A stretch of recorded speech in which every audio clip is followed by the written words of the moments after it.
Hey everyone, Dave here. Build versus buy, the hot topic. I have another interesting idea for you. It's the Excel macro experiment. I've said before that there's this gap that's always existed between understanding of business problems and the technical skills needed to solve those business problems. And it goes back and forth over time.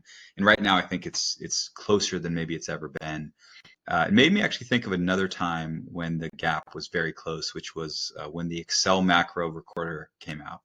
So Excel is such an amazing tool. When I was a young analyst in my real estate career, Excel was my life, and I spent a lot of time in it. And with Excel macro recorder, I felt like I could do anything. And there were a lot of really talented people and analysts that I worked with and knew that could do really amazing things with an Excel macro recorder.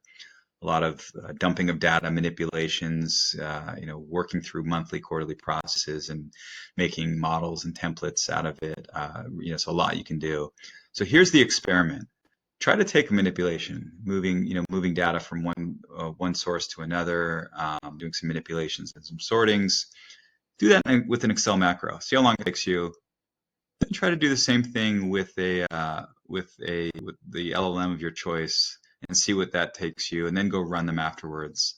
Run it a few different times with a few different inputs, and see if you have consistent outputs. I think one benefit of Excel is you can have very, very consistent outputs for a given input. How long did it take you to make it, and how easy is it to run? So I think it's an interesting little experiment taking 20-year-old technology versus the latest and greatest technology, and I think either way there might be some surprising results. So share them on the link below. Thank you.